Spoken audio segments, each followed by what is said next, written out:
अस्सलाम वालेकुम दोस्तों, welcome to my channel new generation 123। दोस्तों, आप जो ये सामने ट्रांसफार्मर देख रहे हैं ये 15015 500 मिली एम्पेयर का है, यानी हाफ एम्पेयर का है ये। और ये इसकी 220 एसी वोल्ट है और एसी वोल्ट की वायर है। यहाँ पर आप ये देख लें 15 वोल्ट ग्राउंड जिसे ज़ीरो कहते हैं, और ये 15 वोल्ट। और इसको यहाँ पर इसका रेक्टिफायर भी बनाया हुआ है। दो कैपेसिटर इसमें लगाए गए हैं जो कि 35 वोल्ट के हैं, 3300 माइक्रोफेरेड के। ये इलेक्ट्रोलाइट कैपेसिटर होते हैं, ये डायोड, ये ब्रिज रेक्टिफायर बनाया हुआ है। दोस्तों, ये ट्रांसफार्मर आपको दिखाने का मकसद ये था कि ये ट्रांसफार्मर मैं लेकर आया था, ख़रीद कर लेकर आया था, और ये 15 वाट का ट्रांसफार्मर है। डेफिनेटली अब आप बात को समझ गए होंगे कि ये जब 15 और हाफ वाट का है ये। इस ट्रांसफार्मर को हम कहाँ पर इस्तेमाल कर सकते हैं, इतने कम पावर वाले ट्रांसफार्मर को। दोस्तों, इस ट्रांसफार्मर को हम जो बेस के लिए क्रॉस ओवर बनता है, जो बेस के लिए दोस्तों क्रॉस ओवर बनाया जाता है, ये उस पर लग सकता है, या हम जो बेस ट्रबल का सर्किट बनाते हैं उस पर ये हम लगा सकते हैं, या जो हम लो पास फ़िल्टर हम बनाते हैं 4558 IC का, दोस्तों ये हम उस पर लगा सकते हैं। और ये ट्रांसफार्मर वहाँ यूज़ हो सकता है जहाँ पर डुअल पावर सप्लाई चाहिए हो, और जहाँ पर 15 वाट चाहिए हो, या कि कोई ऐसा ट्रांजिस्टर हो जो सिर्फ जिसे 15 वाट का एम्पलीफायर हो, जिसे सिर्फ 15 वाट चाहिए हो, तो वहाँ पर हम इस ट्रांसफार्मर को लगा सकते हैं। और इस ट्रांसफार्मर को हम कहाँ नहीं लगा सकते दोस्तों, एक IC है TDA 2030, हम उस पर इसे यूज़ नहीं कर सकते। इसी तरह TDA 2050 पर हम इसे इस्तेमाल नहीं कर सकते।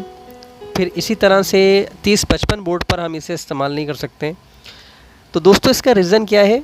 इसका रीज़न ये है कि जो हमारी IC, जो हमारे ट्रांजिस्टर हैं, जैसे 3055 ट्रांजिस्टर है, 2050 IC है, तो इनके जो वॉट्स हैं, इसके वॉट ज़्यादा होते हैं। अब 2030 IC और 2050 IC, जैसे 2050 IC का वॉट है 35 वॉट। इसी तरह जो 3055 की जो बोर्ड होते हैं हमारे पास, ये कम से कम भी तो 50 वॉट आपको देते हैं, अगर आप कम से कम भी पावर सप्लाई इस पर लगाते हैं। ट्रांसफार्मर को, इतने कम वॉट वाले ट्रांसफार्मर को, अगर फॉर एग्जांपल मैं आपको बता रहा हूँ, अगर फॉर एग्जांपल हम इस ट्रांसफार्मर को 3055 बोर्ड पर लगाते हैं तो ये वर्क तो करेगा, लेकिन जब आप इस पर स्पीकर एक लोड होता है, वो आप सब जानते हैं। जब आप इस पर स्पीकर लगाएंगे तो एक स्पीकर भी आपके पास तकरीबन 40 वाट का तो होगा, या कम से कम 60 वाट को तो होगा, 10 इंच का स्पीकर। जब आप इस पर यह ट्रांसफार्मर लगाएंगे, आवाज़ को तेज़ करेंगे, इंक्रीज़ करेंगे, तो स्पीकर पर लोड बढ़ेगा। तो स्पीकर उस ट्रांजिस्टर, अब ट्रांजिस्टर एक फॉर एग्जांपल अगर 60 वाट का एक ट्रांजिस्टर है और 60 वाट का आपके पास स्पीकर है, तो ट्रांजिस्टर को भी पूरा 60 वाट चाहिए होगा, और इसी तरह स्पीकर को भी पूरा 60 वाट चाहिए होगा। तो दोस्तों, आपके पास 15 वाट का ट्रांसफार्मर है, तो अब आप बताएं कि बाकी के वाट आप कहाँ से लाएंगे?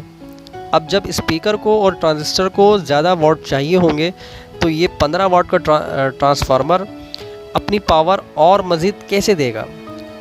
डेफिनेटली ये नहीं दे सकता। इस वजह से ये ट्रांसफार्मर बहुत ज़्यादा हीट हो जाएगा। दोस्तों, ये ट्रांसफार्मर मैंने इस पर प्रैक्टिकल भी किया है, ट्रांसफार्मर बहुत ज़्यादा हीट हो जाता है दोस्तों। इतना ज़्यादा हीट हो जाता है कि आप इसे 3 सेकंड तक भी ऐसे नहीं पकड़ सकते। फिर आखिरकार होता ये है दोस्तों, जो इसके कॉपर वायर होता है, ये हीट होकर इसकी जो इस पर जो कॉपर का जो कलर चढ़ा हुआ होता है, ये हीट होकर पिघल जाता है। और पिघलने के बाद दोस्तों, जो बाकी जो वाइंडिंग होती है, उन तमाम की तार आपस में मिल जाती हैं। इसकी वजह से ये शॉर्ट सर्किट होता है और ये आपका ट्रांसफार्मर ख़राब हो जाता है, जल जाता है। तो इसलिए दोस्तों, ये जो 15 वाट के ट्रांसफार्मर होते हैं और ये हाफ एम्पेयर के जो होते हैं ट्रांसफार्मर, ये मैं आपको बता चुका हूँ कि कहाँ पर यूज़ हो सकते हैं। तो दोस्तों, ये बिगनर्स के लिए एक वीडियो थी जो मैंने आपको बताया। तो हमेशा याद रखें कि कोई भी एम्पलीफायर जब आप परचेज़ करें तो उसकी पावर देख लें। अगर आपका एक बोर्ड 100 वाट का है तो आप उस पर कम से कम 120 वाट का पावर सप्लाई उस पर ऐड करें, जब भी आपका सर्किट भी सेव रहेगा और आपको क्वालिटी भी अच्छी मिलेगी। तो दोस्तों ये थी आज की वीडियो, और ये वीडियो आपको कैसी लगी? अगर आपने मेरी इस वीडियो से कुछ भी सीखा हो तो मुझे कमेंट में ज़रूर बताएं, और अगर मेरी वीडियो अच्छी लगी हो तो लाइक ज़रूर करें और अपने दोस्तों में शेयर करें। अपने भाई को इजाज़त दें। अस्सलामु अलैकुम।